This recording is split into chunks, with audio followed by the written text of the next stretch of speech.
आइए जानते हैं आज की कुछ अंतर्राष्ट्रीय खबरों को। पहले एक नजर आज की हेडलाइंस पर।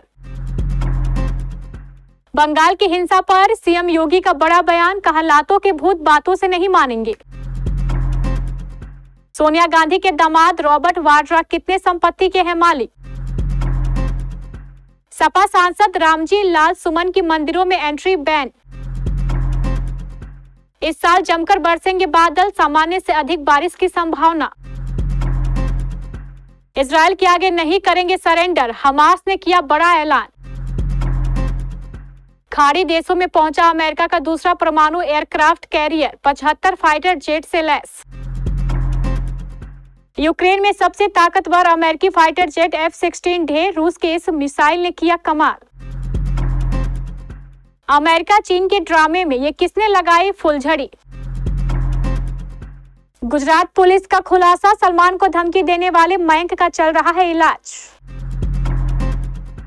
और श्रेयस अय्यर के कहर से क्या बच पाएगा KKR। पश्चिम बंगाल स्थित मुर्शिदाबाद और 24 परगना जिले के भांगर में हिंसा के बाद स्थानीय प्रशासन का दावा है कि हालात नियंत्रण में है। इस बीच उत्तर प्रदेश के मुख्यमंत्री योगी आदित्यनाथ ने मुर्शिदाबाद को लेकर बड़ा बयान दिया है। सीएम ने कहा है कि लातों के भूत बातों से नहीं मानेंगे, दंगाई डंडे से ही मानेंगे। जिसे बांग्लादेश पसंद है वो बांग्लादेश जाए। बंगाल हिंसा पर कांग्रेस समाजवादी पार्टी खामोश है। सीएम ने कहा है कि बंगाल जल रहा है, वहां की मुख्यमंत्री चुप है। दंगाइयों को शांति दूत कहती हैं, लातों के भूत बातों से नहीं मानेंगे। सर्कुलिज्म के नाम पर दंगाइयों को खुली छूट दे दी गई है। सीएम ने कहा कि पिछले एक हफ्ते से मुर्शिदाबाद जल रहा है, सरकार मौन है। इस प्रकार की अराजकता पर लगाम लगनी चाहिए। हरियाणा लैंड स्कैम मामले में बिजनेसमैन रॉबर्ट वाड्रा की मुश्किलें बढ़ सकती हैं। प्रवर्तन निर्देशालय ने उन्हें दूसरी बार समन जारी करते हुए कल यानी सोमवार को पूछताछ के लिए बुलाया था। वाड्रा को इससे पहले 8 अप्रैल को भी तलब किया गया था, लेकिन वह ईडी दफ्तर नहीं पहुंचे थे। बिजनेसमैन रॉबर्ट वाड्रा की संपत्ति की बात करें तो कांग्रेस नेता प्रियंका गांधी वाड्रा के पति और बिजनेसमैन रॉबर्ट वाड्रा एक बार फिर चर्चाओं में है। लेटेस्ट रिपोर्ट के मुताबिक वाड्रा की कुल संपत्ति करीब 2.1 बिलियन अमेरिकी डॉलर यानी 17,250 करोड़ रुपए आकी गई है। हालांकि उनकी बेनामी संपत्तियों की वास्तविक जानकारी अब तक सामने नहीं आई है। आगरा में सपा सांसद रामजी लाल सुमन के कथित विवादित बयान को लेकर विवाद गहराता जा रहा है। हिंदू महासभा के कार्यकर्ताओं और सनातन समाज के लोगों में गहरा आक्रोश देखा जा रहा है।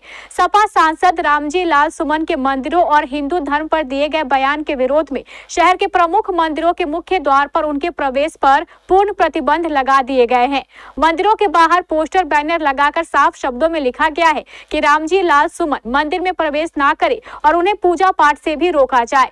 हिंदू महासभा ने सपा सांसद के उस बयान को लेकर तीखा रुख अपनाया है, जिसमें उन्होंने कथित रूप से हिंदुओं के डीएनए टेस्ट की मांग की थी। जवाब में अब हिंदू महासभा खुद डीएनए टेस्ट कराने मैदान में उतर आई है। कल यानी 16 अप्रैल को सुबह 11 बजे हिंदू महासभा के पदाधिकारी और सनातन समाज के लोग सामूहिक रूप से अपना डीएनए टेस्ट कराने जिला अस्पताल साई की तकिया आगरा पहुंचेंगे।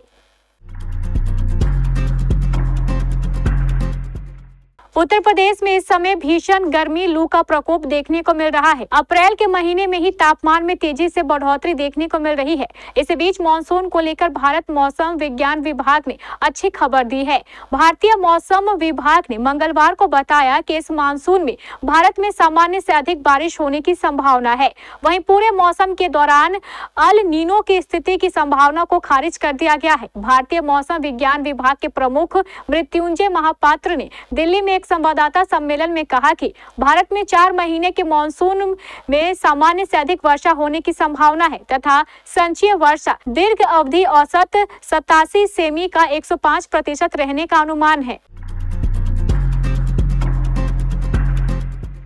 गाजा युद्ध के जल्द खत्म होने की उम्मीद अब कम ही नजर आ रही है। हमास ने सीजफायर के प्रस्ताव को खारिज कर दिया, जिसमें गाजा के सभी हथियारबंद गुटों से कहा गया था कि वे सरेंडर कर दे। हमास ने यह भी आरोप लगाया है कि इजराइल के पीएम नेतन्याहू शांति प्रयासों और 18 महीने से चले आ रहे युद्ध को खत्म करने में बाधा डाल रहे हैं। हमास के अधिकारी सामी अबू जुहरी ने सोमवार को कहा है कि उनका समूह लोगों की पीड़ा को कम करने के लिए सभी प्रस्तावों पर बातचीत के लिए तैयार है, लेकिन इजराइल ने जो जो ताजा प्रस्ताव दिया है और फिलिस्तीनी लोगों से उसे मानने के लिए कहा है वह सरेंडर करने के लिए है।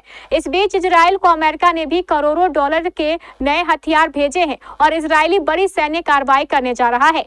अबू जोहरी ने कहा, नेतन्याहू सीज़फायर समझौते में बाधा डालने के लिए हर संभव शर्त अपना रहे हैं।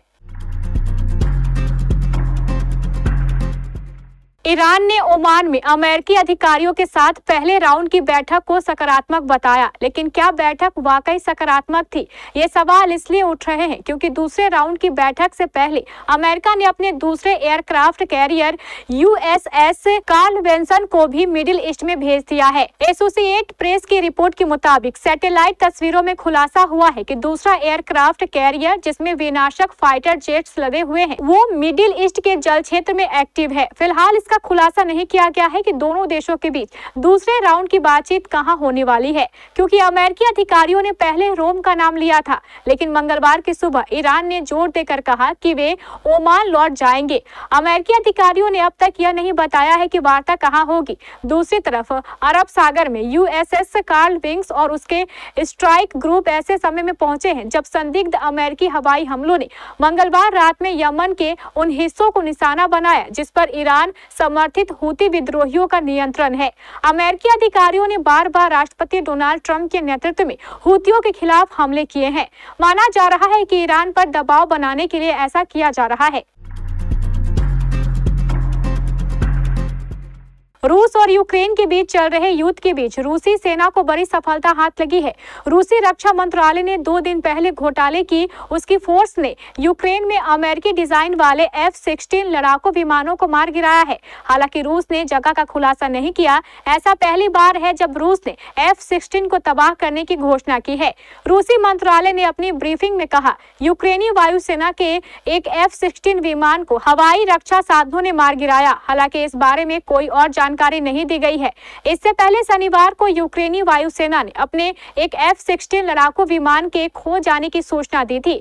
इसके बाद विमान के दुर्घटनाग्रस्त होने के कारणों का पता लगाने के लिए एक अंतर विभागीय आयोग का गठन किया गया।